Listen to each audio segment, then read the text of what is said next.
जय हिंद साथियों, the freedom में आपका स्वागत है। मैं सुधीर।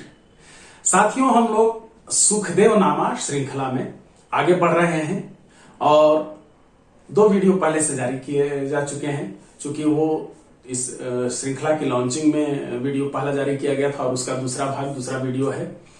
अब हम लोग शुरू करते हैं सुखदेव की कहानी एकदम बिल्कुल शुरू से। सुखदेव के पूर्वज और फिर सुखदेव का जन्म, कैसे कैसे वो पूरी जिंदगी फिर उनकी आगे बढ़ी है।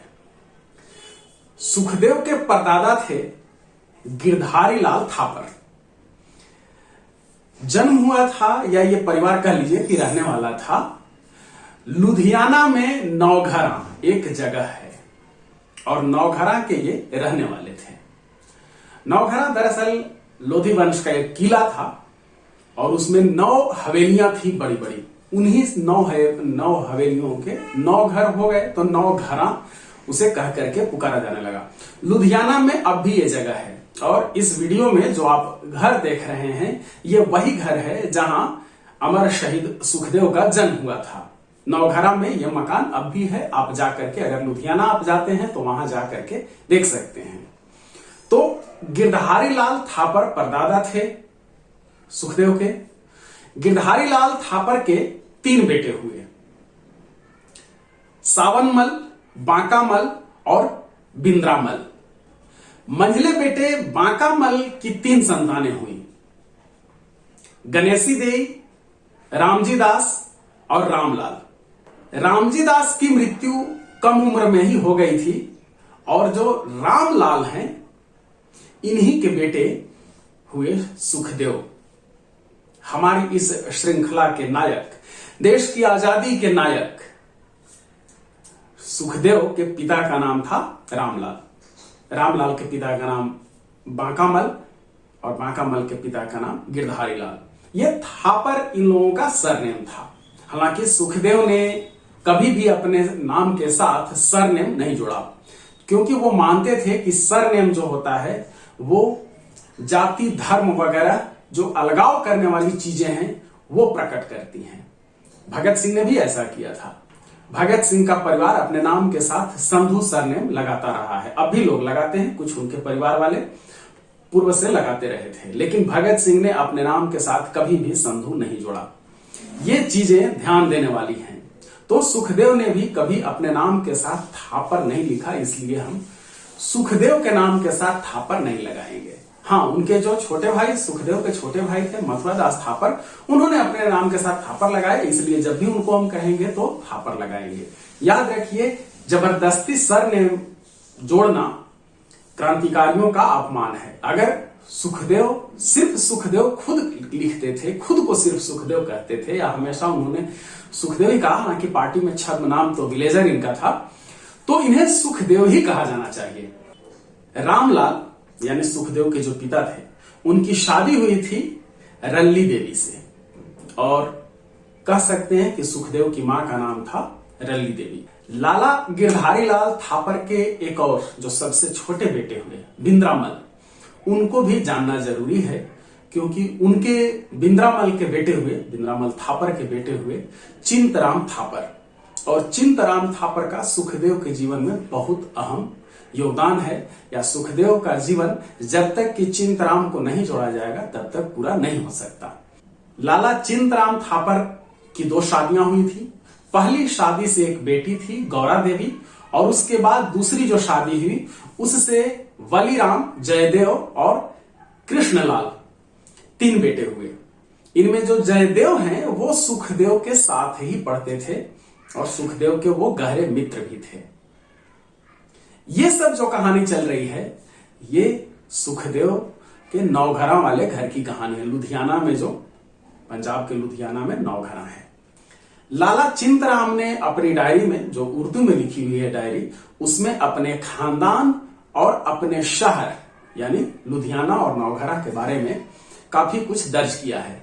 छोटा सा उसका एक हिस्सा हम लोग देख लेते हैं, जो लाला चिंतराम ने अपनी डायरी में लिखा, सुखदेव के चाचा ने। इस जगह मैं अपने खानदान और शहर का मुख्तसर जिक्र करना मुनासिब ख्याल करता हूँ। लुधियाना शहर एक कदीमी शहर है और दरिया के किनारे आबाद किया गया है। अब दरिया एक बूढ़ा नाला की सूरत अख्तियार कर गया है। 70 साल पहले यह नाला अच्छा खासा दरिया था। वो बहुत बड़ा दरिया न था, शायद इससे पहले रहा होगा। लुधियाना शहर लोधी खानदान नाम से आबाद किया गया है। लोधी खानदान का किला अब तक मौजूद है। अंदर 9 काफी बड़ी बड़ी हवेलियां हैं।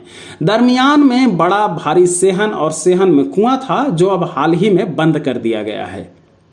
इसके चारों तरफ बुर्जियां थीं। एक बुर्जी अब तक मौजूद है। इसे नौघरा कहते हैं। यह किला बहुत अरसे से थापर खानदान के कब्जे में है और उसमें थापर खानदान आबाद है। पहले दरवाजे में दाखिल हो तो दरवाजे के ऊपर गुरुद्वारा है और श्री ग्रंथ साहब का पाठ होता है। यह मालूम नहीं कि यह किला थापर खानदान के कब्जे में कैसे आया।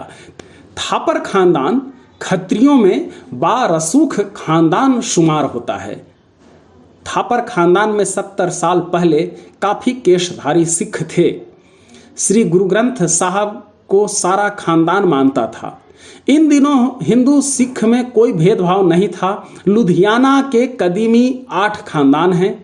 उनमें हिंदुओं में थापर, ढंडे, शाही घंटे वाले हैं। मुसलमानों में लोधी, सैयद, बंदे, जुमला सबसे पुराने खानदान हैं। इनके मोहल्ले अभी तक मौजूद हैं। मेरी जिंदगी में जब किसी बड़े बुजुर्ग की मौत होती थी तो तमाम पुराने खानदान इकट्ठे होते थे और तंबूल वगैरह देते थे। सब कुछ बढ़िया से चल रहा था। अमीर परिवार था इन लोगों का और परिवार काफी बढ़ गया था। लोधी वंश से इन लोगों का सिलसिला चल रहा था। उसी दौरान 1900 ईस्वी के आसपास की बात है, ब्रिटिश सरकार ने एक नया शहर बसाने की घोषणा की। जंगल का बहुत बड़ा इलाका था, निर्जन, बहुत बड़ा। तो वहां पर यह हुआ कि एक नगर बसाने की योजना बनी कि वहां किसानों को और व्यापारियों को बसाया जाए। ठीक है। और पंजाब के उस समय लेफ्टिनेंट गवर्नर का नाम था जेम्स ब्रेडवुड लॉयल। लॉयल जो नाम था उसी से उस नए बस रहे शहर का नाम दिया गया लॉयलपुर।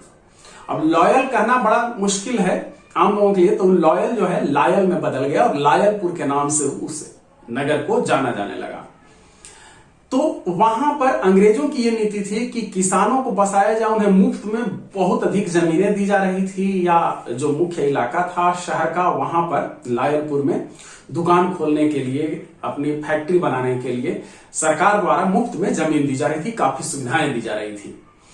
तो ऐसी स्थिति में बांकामल ने अपने बेटे यानी सुखदेव के पिता को, रामलाल थापर को, यह कहा कि वहां जा करके और एक दुकान अलॉट करवा लीजिए आप भी, और वहां पर अपनी दुकान खोलिए, कोई काम शुरू कीजिए।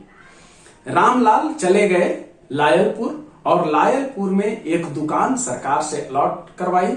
जो दुकान अलॉट की गई थी वहां पर एक फर्म खोली गई और फर्म का नाम रखा गया लायलपुर में लाला चिंतराम रामलाल थापर, और इस नाम से ये काम शुरू हुआ। शुरुआत हुई कपास और गेहूं के कारोबार से और शीघ्र ही ये कारोबार बहुत तेजी से बढ़ता चला गया।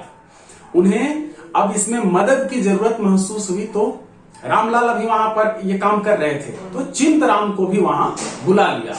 और चिंतराम जब वहां चले गए तो फिर धीरे धीरे कारोबार और तेजी से बढ़ने लगा। पंजाब के बाहर भी, याद रखिए ये पंजाब का हिस्सा है लायलपुर, संयुक्त पंजाब मतलब भारत और पाकिस्तान। पाकिस्तान उस समय कोई दुनिया में देश नहीं था, देश एक ही था हिंदुस्तान, जो अंग्रेजों के कब्जे में था, और पाकिस्तान का कहीं अभी दूर दूर तक नामो निशान नहीं था। हाँ, ये जरूर है कि उन्मादित तत्व धीरे धीरे उठने लगे थे, जिनके उन्माद के चलते हिंदुओं और मुस्लिमों के बीच इतनी नफरत की दीवार पड़ी कि देश के टुकड़े आखिर हो गए। अंग्रेजों को मौका मिल गया इस देश को टुकड़े करने की। उस पर चलिए अभी हम लोग चर्चा नहीं करेंगे। हिंदुस्तान के पंजाब का हिस्सा लायलपुर, वहां पर चले गए रामलाल और चिंतराम को बुला लिया, कारोबार बढ़ने लगा। इसी स्थिति में यहां बाकी परिवार रह गया था लुधियाना में ही, नौघरा में, और इसी नौघरा लुधियाना में 15 मई 1907 को सुखदेव का जन्म हुआ।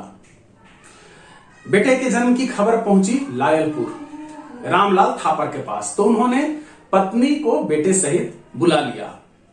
फिर धीरे धीरे करके यह फैसला हुआ कि पूरा परिवार को वहीं पर अब लायलपुर में ही लाया जाए, यहीं काम धंधा सब कुछ ठीक से चल रहा है, तो यहीं पर सबको बुलवा लिया जाए। चिंताराम गए और उस समय वहां लुधियाना में प्लेग फैला हुआ था, परिवार के 1-2 सदस्यों की मृत्यु भी हो गई। फिर बाकी जितने लोग बचे वो सारे लोग चले आए लायलपुर और अब यह परिवार यहीं रहने लगा।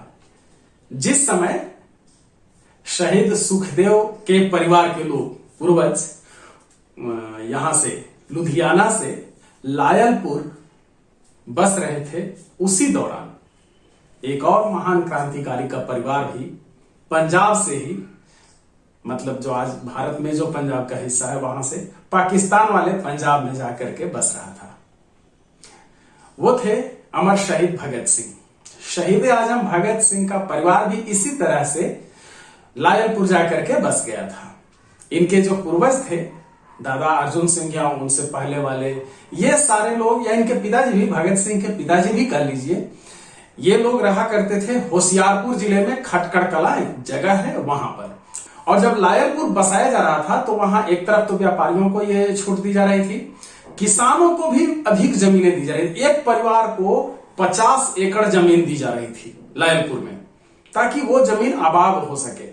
तो वहां पर भगत सिंह का परिवार भी इसी तरह से, जैसे बिजनेस करने के ख्याल से सुखदेव के पूर्वज चले गए, उसी तरह से अमर शहीद भगत सिंह के परिवार वाले भी यहां होशियारपुर से, खटकड़ कला से चले गए लायलपुर। और वहां बंगा नाम का एक गांव है जहां पर ये लोग बसे थे। बंगा में अभी वो शहीद भगत सिंह का घर वगैरह है पाकिस्तान में, अब उसे वहां धरोहर घोषित कर दिया गया और पाकिस्तान सरकार उसका जीर्णोद्धार भी करा रही है, रेनोवेशन का काम चल रहा है, उसको अब धरोहर के रूप में वहां रखा जाएगा।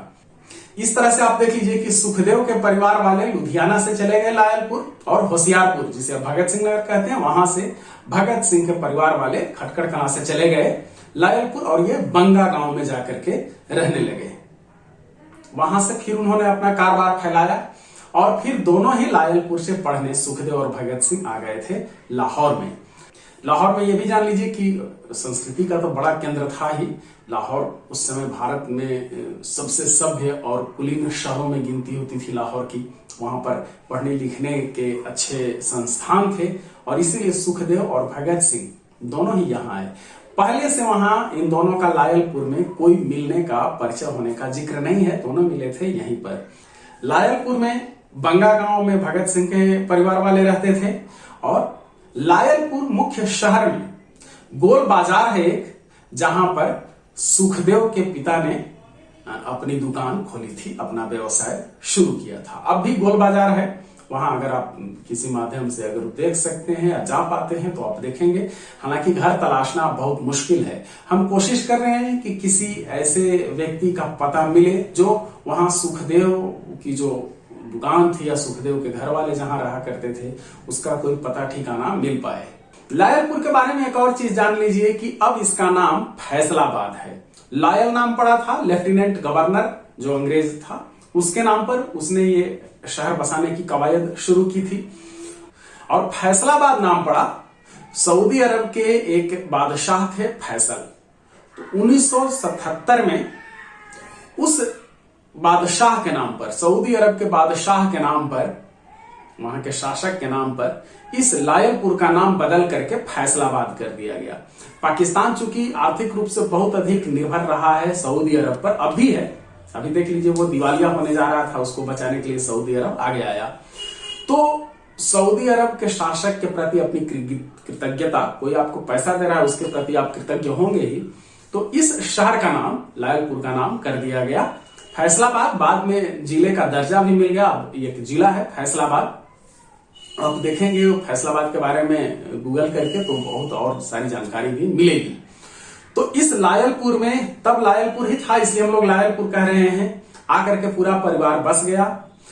जो सुखदेव के पिता थे रामलाल, उन पर बहुत अधिक जिम्मेदारियां थी, बहुत बड़ा बिजनेस था, पूरे घर का ख्याल रखना था और इसके कारण उनका स्वास्थ्य तेजी से बिगड़ने लगा। 1910 में रामलाल थापर की, सुखदेव के पिता की मृत्यु हो गई और इस तरह से मात्र 3 साल की उम्र में सुखदेव अनाथ हो गए। अनाथ इस मामले में मतलब पिताजी की मृत्यु हो गई, मां रली देवी थी और मां के पेट में एक और बच्चा भी था, अभी गर्भ में ही, जिन्हें बाद में मथुरा दास थापर के नाम से हम सभी जानते हैं, सुखदेव के अपने छोटे भाई। तो पिता की मृत्यु हो गई और परिवार के सामने आ गया अब कैसे जीवन गुजरेगा। एक बेटा है 3 साल का, एक पेट में बच्चा है और पूरी जिंदगी पड़ी हुई है।